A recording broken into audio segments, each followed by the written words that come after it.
My parents forced me to quit my part-time job because it damaged the family's image and spent my college fund on my sister's Europe trip. Then my grandparents stepped in and covered my tuition. My family ran on image lies and favoritism. I got treated like free labor while my sister burned through everything we had. So I said screw it, built my own plan, and walked away. But of course my parents weren't done trying to control the narrative before it all blew up. Here's how it started. My name's Cash. I'm 18 now, but this happened when I was 17. I live in a suburb where people care more about their lawns than their actual bank accounts. Every driveway has a shiny car. Every house has perfect hedges, and everyone pretends they're doing better than they really are. My parents fit right in with that mindset. Image is the main priority in our house. Everything else comes second. My parents, Miller and Caroline, run a cafe called Crossroads Cup. From the outside, it looks great. Warm lights, cute decor, always something posted on Instagram stories. But inside, it's basically a slow-motion financial disaster. The machines break down all the time. Bills stack up behind the counter, and half the good days only look good because my parents talk them up like they're running the next Starbucks. They keep the place alive through sheer ego and denial. I have an older sister, Liliana, who they treat like the family's personal billboard. She's the brand for us. Sorority girl, expensive clothes, study abroad photos, the whole polished lifestyle. If she overspends, they shrug it off as her building her future. They show her off like proof that we're still doing well even when we're not. Then there's me. I'm the one who's supposed to quietly keep things running. I call myself the invisible asset because that's exactly how it feels. I'm not the favorite, not the one they brag about, not the child they place bets on. I'm the one expected to shut up, show up, and make their lives easier. I do the behind-the-scenes work nobody wants to admit is necessary. That includes Crossroads Cup.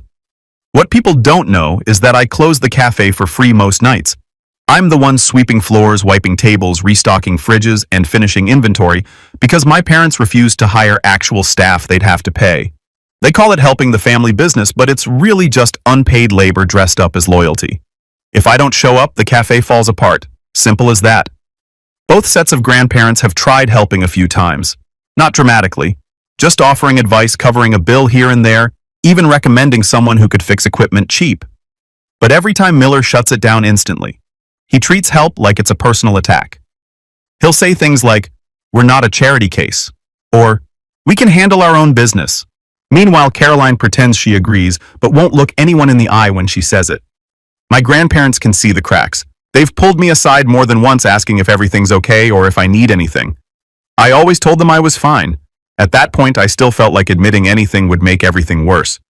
Miller had this rule: you don't talk about money, you don't talk about problems, and you definitely don't bring them outside the house. But even with all the pretending, the truth wasn't hidden that deeply. The house was tense. The cafe felt like a sinking ship, and Liliana was still living her polished college lifestyle like she was the princess of a brand new franchise. I'm not someone who panics easily, but I'm not blind either. I could see that our family's confidence was just performance. Nothing felt solid. Everything depended on pretending. And the older I got, the more I started realizing I couldn't rely on that. I didn't hate my parents. I just couldn't trust the version of reality they were selling. And once that clicked, I knew I needed options that didn't depend on Miller and Caroline figuring out their finances or magically becoming responsible overnight. By the time this chapter of my life was closing, I'd already started thinking about backup plans. Secretly, quietly, because someone in the family had to think about the future without pretending, and that someone sure wasn't going to be Miller, Caroline, or the brand. I didn't get a job because I hated my parents or because I wanted to rebel. I got a job because I could see what was coming. Crossroads Cup wasn't growing. Liliana's spending wasn't slowing down. And Miller acted like admitting financial stress would kill him. I knew if I didn't prepare myself, no one else would. So I decided to build my own safety net quietly. During the day, I was just another high school student. Homework, group projects, practice, normal stuff.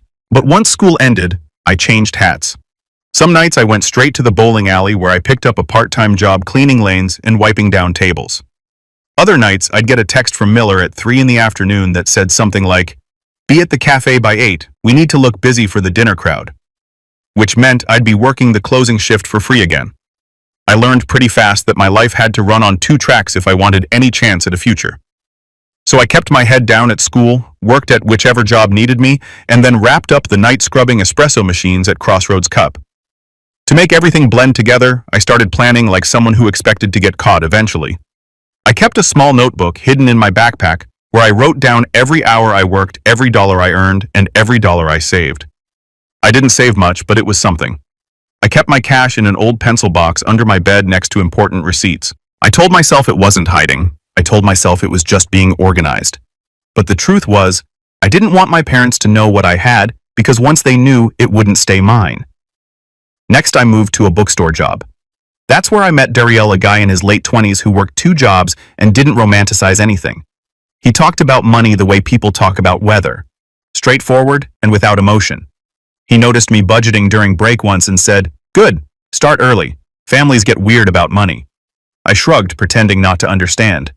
He gave me a look and said, "I've seen a lot of kids think their parents will take care of everything. They don't. Get your own paperwork in order. Save what you can and don't tell anyone how much you've saved. That's how you stay safe." The advice stuck. Dariel wasn't dramatic. He was practical. He made me realize how fast things can turn when people feel like they're losing control. So I kept saving quietly and working quietly. I thought staying under the radar would be enough. It wasn't. The betrayal came from a neighbor named Mrs. Brown. She wasn't evil, just one of those suburban moms who notices everything because she doesn't have anything else going on. One afternoon, she walked into the bookstore to buy a greeting card. She froze when she saw me behind the counter. I smiled awkwardly and said, "Hey." She smiled back like she just found a coupon she wasn't supposed to have. Mrs. Brown didn't just know me. She was one of Crossroads Cup's regulars, the kind who called my mom sweetie and asked about the family like she was part of it. In our neighborhood, a kid working retail didn't mean responsible. It meant something was wrong at home. It meant the cafe wasn't enough. And if that rumor took off, it wouldn't stay a rumor. People would stop tipping, stop coming in, start choosing the next place over because nobody wants to buy coffee from a business that looks like it's sinking. The next morning, Miller waited for me in the kitchen. His arms were crossed, his jaw tight. "So you're working now?" he said loud enough that it echoed. I said yes. There wasn't a point in lying. "Do you understand what you just did?" he snapped. "Mrs. Brown goes in there and tells 3 other people, and by lunch, everyone thinks Crossroads Cup can't even afford to keep its own kid in school without him working. That's how businesses die in this town. Whispers first, receipts later." Caroline stood by the sink, shaking her head, like this was a scandal, not a job. Liliana walked in halfway through the shouting and laughed. "You're working retail. Seriously, that's embarrassing for the whole family." The anger wasn't about safety or rules. It was about optics. Miller paced the room like he was performing the outrage for an audience. "People will think we can't provide for you," he said. "Do you want rumors about our finances?" I didn't respond because anything I said would have made it worse. That night, the yelling turned into a negotiation that wasn't really a negotiation. Miller said, "Quit the job and I'll take care of your tuition. All of it. You focus on school. I'll handle the money." He said it with full confidence, like quitting would magically fix everything. Caroline nodded as if this was a generous offer. Liliana stood behind them with her arms folded, smirking. The pressure in the house was constant, so I quit. I walked into the bookstore the next day and told the manager I couldn't continue. He looked disappointed but understood. Dariel slapped a hand on my shoulder and said, "Family stuff." I just nodded. The second I quit, I felt it in my gut. I just surrendered my only leverage. I walked back home and Miller was suddenly calm. Too calm.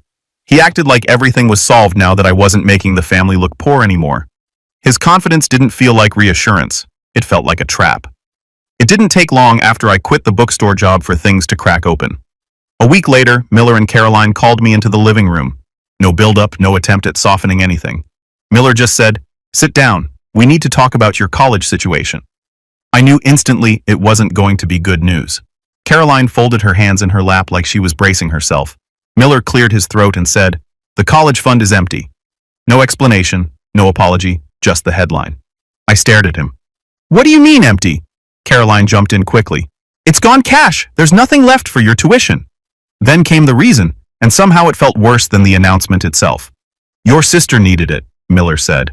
Liliana's expenses this year were higher than we expected. Higher meant things like her summer in Europe, her sorority fees, and her senior year aesthetic, which apparently included upgraded housing, new wardrobes, and a photography package so she could post her journey online. They didn't even try to hide that it was all luxury. Caroline added, "She couldn't just not go. You know how important those programs are for her future." Miller nodded at himself like this was common sense. She's a girl. She needs the safety net. You're a man, Cash. You can figure it out. They said it calmly, like it was smart parenting, not blatant favoritism. Before I could even respond, Liliana strolled in from the hallway, earbuds still in. When she realized what the conversation was about, she smirked and leaned on the arm of the couch. "Don't act shocked," she said. "You weren't really expecting some giant vault of money waiting for you." Caroline shot her a warning look, but Liliana kept going. "You're too mid for a top school anyway. Maybe community college is better, less pressure." She said it casually, like she wasn't talking about my entire future. I looked at Miller. "So what exactly is your plan for me?" Miller lifted his shoulders like this wasn't that big of a deal. "Loans, work, study, you'll manage. Boys always do." He said it with full confidence, as if being a teenage boy magically paid tuition. That was when I decided to drop my backup plan into the conversation. "I already talked to Grandma and Grandpa," I said. "They said they'll pay my tuition directly." I hadn't told them everything yet, but I'd seen enough. Overdue bills, broken machines, my parents panicking in private to know the college money might already be gone. Caroline's face blanched. Miller froze like someone unplugged him. "You what?" he asked, voice sharp. "I talked to them weeks ago," I said. "They knew enough to understand things weren't stable. They offered to help." Liliana scoffed. "You actually begged the grandparents? That's pathetic." I ignored her. Miller looked like someone cracked his armor open. Not because he cared about my education, but because he hadn't been included. He wasn't the one holding the financial power anymore. "This is unacceptable," he said. "You don't go behind our backs and involve my in-laws in our private matters." "They offered," I said, "and I accepted because I needed a real plan." My mom whispered, "Cash, you should have come to us first." "I did," I said. "You promised you'd take care of it, and then you told me the money was gone." That was when Miller's ego truly snapped. "You're extorting them," he shouted, "manipulating them with some sob story so they'll pay for you. You're making us look incompetent." He stood up and pointed at me like I was some threat to the family brand. "You embarrassed us with that job, and now you're embarrassing us with this." I didn't say anything this time. There was nothing to say. It wasn't about the job, the money, the college fund, or even college. It was about Miller losing control. By that evening, the smear campaign had already started. Miller called his brother, then his cousins, then his mother. I heard snippets through the wall. "He went behind our backs. He's twisting Caroline's parents around his finger. He's turning into a problem." And by the next morning, extended family members were texting me things like, "You shouldn't pressure your grandparents, and your parents are doing their best." None of them knew the real story. They only knew Miller's version. Caroline didn't correct any of them. She walked around the house stiff and quiet, scared of what people would say if they learned the truth. She followed Miller's narrative because it was easier to maintain the image than admit they had failed me. Liliana enjoyed every second of it. She walked past my room with a smug grin, like she had won some competition I didn't even know we were in. That was the moment I realized this wasn't a disagreement anymore. It wasn't even about tuition. It was a coordinated effort to control the story, isolate me, and make me look like the one tearing the family apart. After the college fund blowout, the house changed overnight. It wasn't just tense. It became a place where every small action felt monitored, restricted, or punished. The silence wasn't passive. It was a tactic. The first shift was subtle. Caroline stopped asking if I ate. Then she stopped cooking enough food for everyone. There'd be dinner for 3, Miller, Caroline, and Liliana, and I'd be left to figure something out. If I tried to make myself something, Miller would step into the kitchen and say, "Don't touch that, it's for tomorrow." No discussion, just rules appearing out of nowhere. Then the internet vanished. Not a glitch, blocked. My devices couldn't connect, but everyone else's worked fine. When I asked about it, Liliana shrugged. Dad said, "You don't need distractions. Focus on your responsibilities." The responsibilities part stung. I didn't have any left in their eyes except to fall back in line. Small punishments stacked up every day. Laundry accidentally not washed. My room's door taken off the hinges for airflow. On my phone charger missing. Caroline acting like she didn't know where anything went. None of it was accidental. None of it felt random. Liliana made everything worse. She wasn't hiding her involvement anymore. She followed me around the house, quietly watching. If I stepped outside to call someone, she'd report it to Miller. If I texted a friend, she'd walk by slowly and glance at the screen. If I shut my door, she'd stand in the hall and say, "What are you hiding?" She became Miller's personal informant. I heard her once through the wall saying, He left the house at 3. He's talking to someone. I think it's Grandma.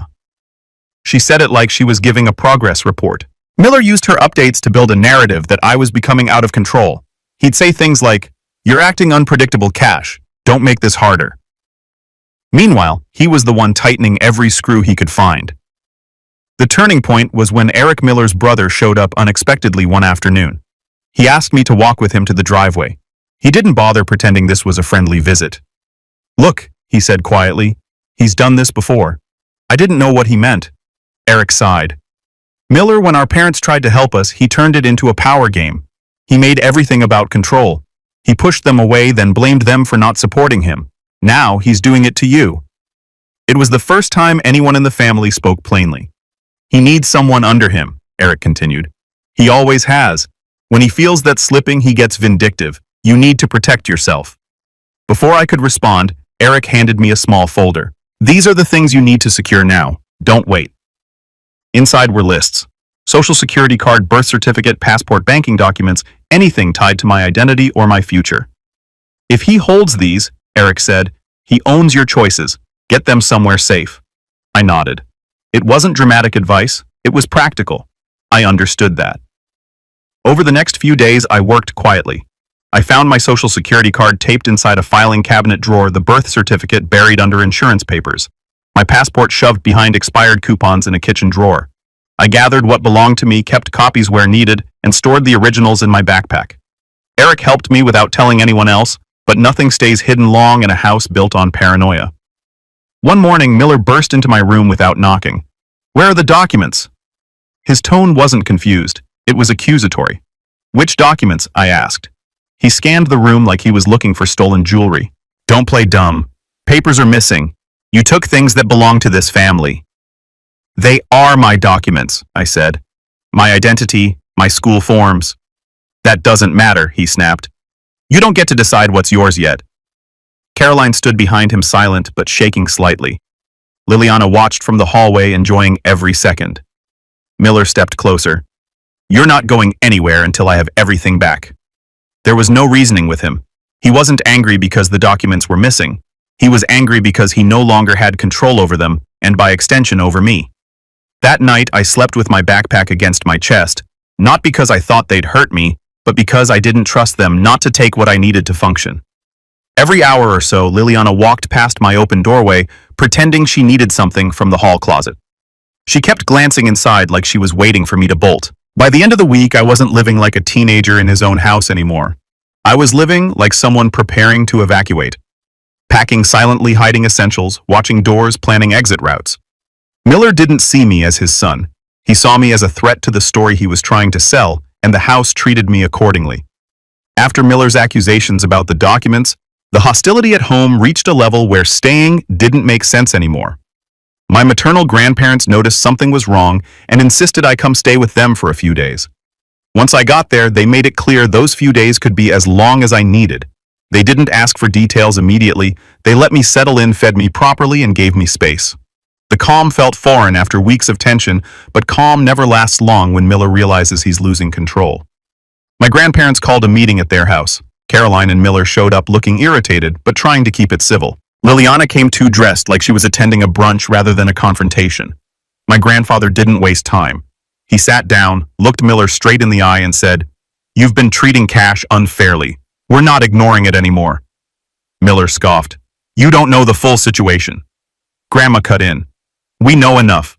We know the college fund was emptied on Liliana's luxuries instead of helping both children. We know Cash has been working behind the scenes without recognition, and we know you've made him feel unsafe in his own home." Caroline froze. Miller's jaw tightened. Liliana crossed her arms like she was waiting for her turn to speak. Miller tried denial first. "We never favored anyone. We support both kids." Grandpa didn't blink. "No. You support one child and you use the other." The room went silent for a few seconds. Then Miller switched to justification. Liliana needed opportunities. She needed certain experiences for her future. Cash is resilient. He can figure things out. Grandma leaned forward. "Favoring a daughter because she's a girl is not wisdom. It's wrong. And expecting Cash to silently carry the burden is unacceptable." Caroline finally spoke. "You're making it sound worse than it is. We're doing the best we can. You threatened him, Grandma said. You cut off food, you cut off internet, you let your daughter spy on him. That is not doing your best. Liliana jumped in. He's being dramatic. You're all acting like he's some victim. He's getting everything handed to him now. Tuition, housing, sympathy. Meanwhile, I have to maintain a whole social image for my program. Grandpa laughed not kindly. You maintain it with their money. Money that should have been shared. Liliana rolled her eyes. Whatever. Cash always plays the sad little martyr. I didn't respond. There was nothing to say that would change her mindset. Extended family started hearing fragments of this confrontation almost immediately. A cousin texted me, "Did you really call your dad abusive?" Another said, "Your parents told us you've been acting unstable." Rumors spread fast, twisted depending on who told them. Half the family assumed I was exaggerating. The other half assumed Miller finally cracked. To protect his image, Miller shifted into full performance mode. Within a week, he hosted a backyard barbecue and invited neighbors, coworkers, and relatives. He posed for photos with Liliana, acted cheerful, and talked loudly about how family is everything.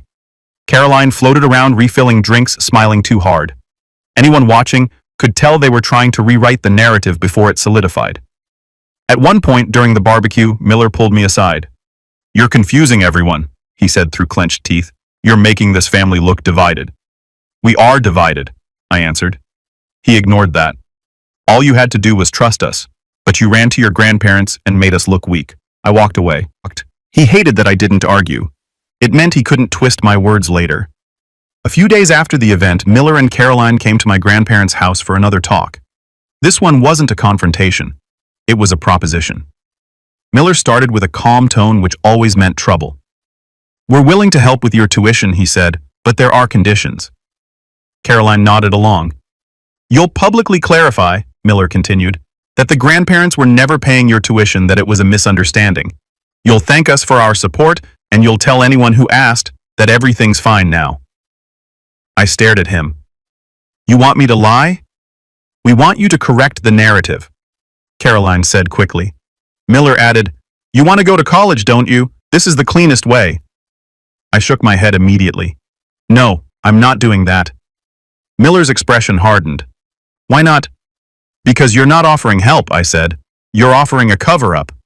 He stepped closer. "You realize what you're throwing away. I already have tuition covered," I said. "You don't have anything to offer." For a moment, the room went dead still. Caroline looked embarrassed. Liliana looked furious.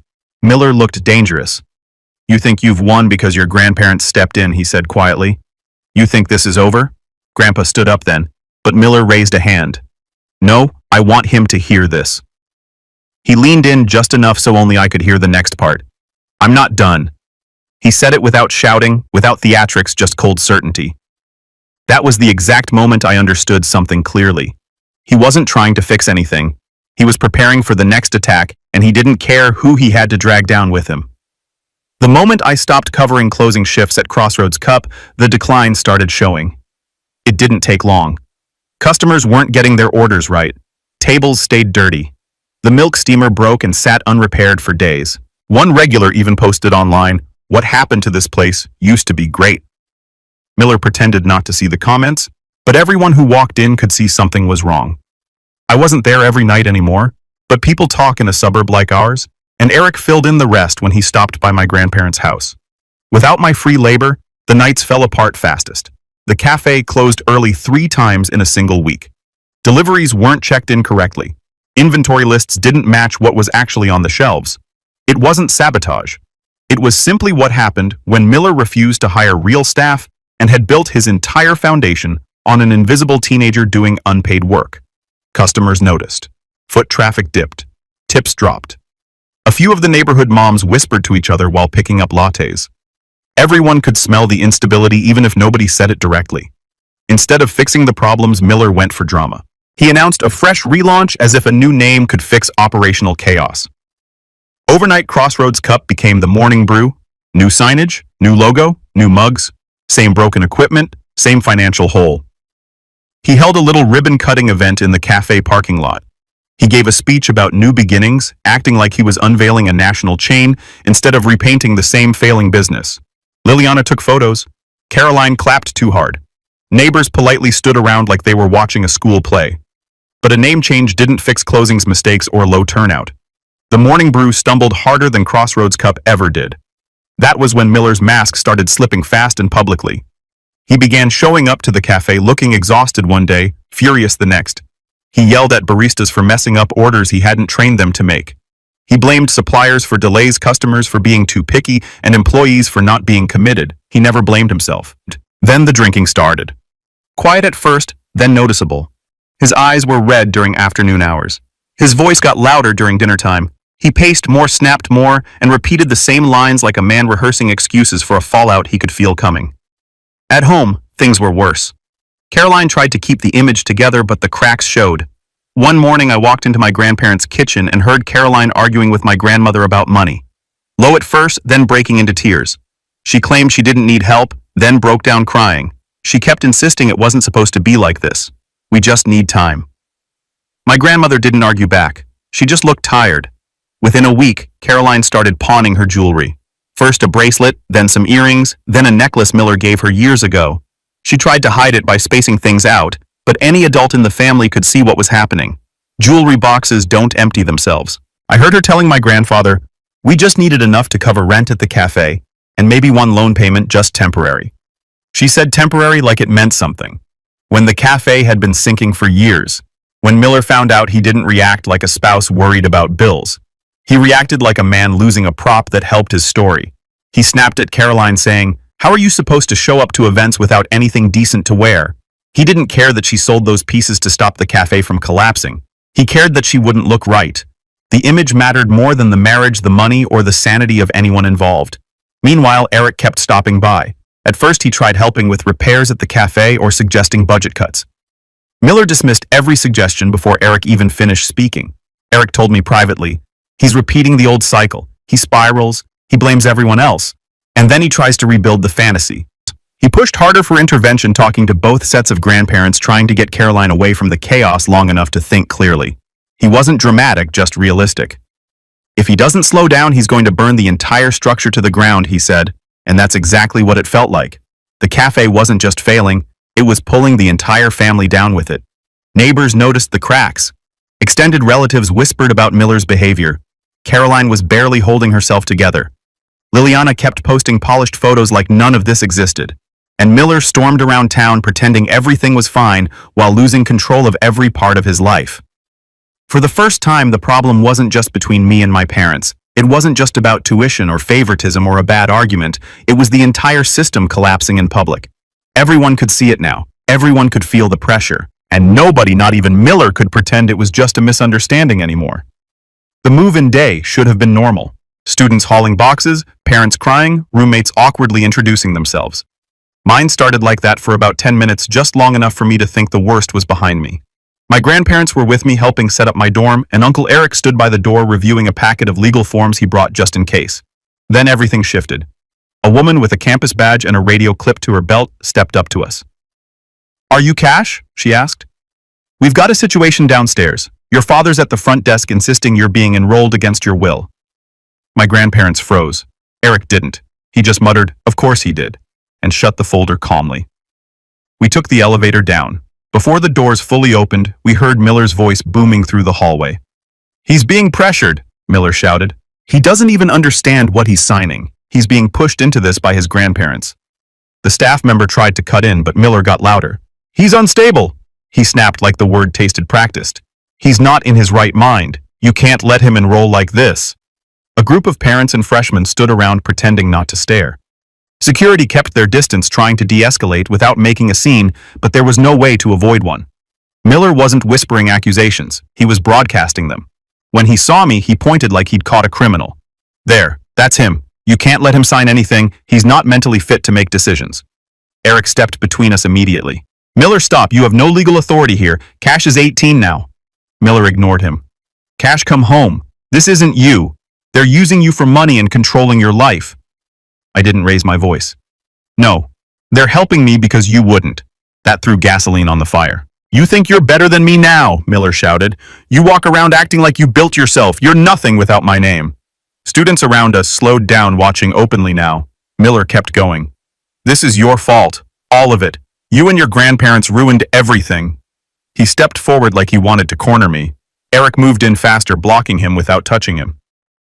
Miller, Eric said quietly, walk away. Don't add criminal charges to your problems. For a moment, Miller looked stunned that his own brother wasn't taking his side. Then he laughed bitterly. You always loved playing the hero. You think helping him makes you better than me? I finally stepped past Eric and looked Miller directly in the eyes. My voice was cold. You didn't lose the cafe because of me. You lost it because you spent 20 years pretending to be a man you weren't. Miller blinked, startled by the tone. You drained every resource we had to keep up an image you couldn't afford, I continued. You gambled the business on pride. You let Liliana burn through the college fund like it was decoration money. Mom's selling jewelry. You're rebranding cafes that never made a profit. He looked around, suddenly aware that people were listening. And now, I said, you're in a college hallway screaming lies because you can't control me anymore. His face went red. You ungrateful, I cut him off. Liliana dropped out last week, didn't she? You didn't tell anyone, but Grandma told me she saw the letter on the counter. She's moving back home because you can't pay her rent. And Mom, she's broke because she carried every bill you pretended didn't exist. You didn't fail because of me. You failed because you kept pretending you were above reality. Miller reached for me again, furious and shaking.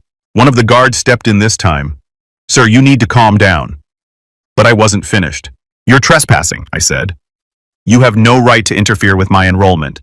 If you don't leave and you keep harassing us, we'll file a report. There's also footage of how you treated Grandma last week. Every parent nearby stiffened. A few whispered. Miller froze. He knew exactly what I meant. He also knew Eric had copies. Caroline had shoved him away from Grandma when he grabbed her arm too hard during an argument 3 days earlier.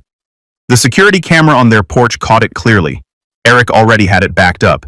He'd copied it the same night it happened because he'd been waiting for Miller to cross a line that couldn't be talked away. Miller's voice faltered. You're lying. No, I'm done lying for you. The guard turned to him. Sir, you need to come with us. Miller tried to resist, shouting, He's my son, this is a family matter. But the hallway was full now. Students, parents, faculty, all watching him unravel. 2 guards took him by the arms and escorted him toward the exit as he kept yelling, Cash, you'll regret this. You're nothing without me. He didn't look powerful anymore. He looked small, a man screaming to keep control over something he already lost. Caroline wasn't there. Liliana wasn't either. But word spread fast. Within hours, Liliana called my grandmother, crying about how everything was unfair and ruined. By the end of the week, she had moved back home and taken a minimum wage job she hated, complaining every day that life was attacking her. As for Miller, he spiraled publicly. Relatives distanced themselves, neighbors stopped pretending. The smear campaign collapsed when people realized the screaming man at the enrollment desk wasn't a victim. He was unmasked. After Miller was removed, Eric touched my shoulder. You handled that better than most adults. My grandfather nodded. This is the clean break you needed. We finished the enrollment paperwork without any more surprises. My grandparents helped me carry the last few boxes up to my dorm. No lectures, no pressure, no guilt. When they left, I walked to my first lecture hall. I didn't look back down the hallway where Miller had been dragged out. I didn't look at my phone to check for messages. I didn't think about the Cafe Liliana's meltdown or the collapsing family image. I took my seat in the lecture room, pulled out a notebook, and waited for the professor to start. For the first time in my life, I wasn't operating under someone else's shadow or cleaning up someone else's mess. The door had closed.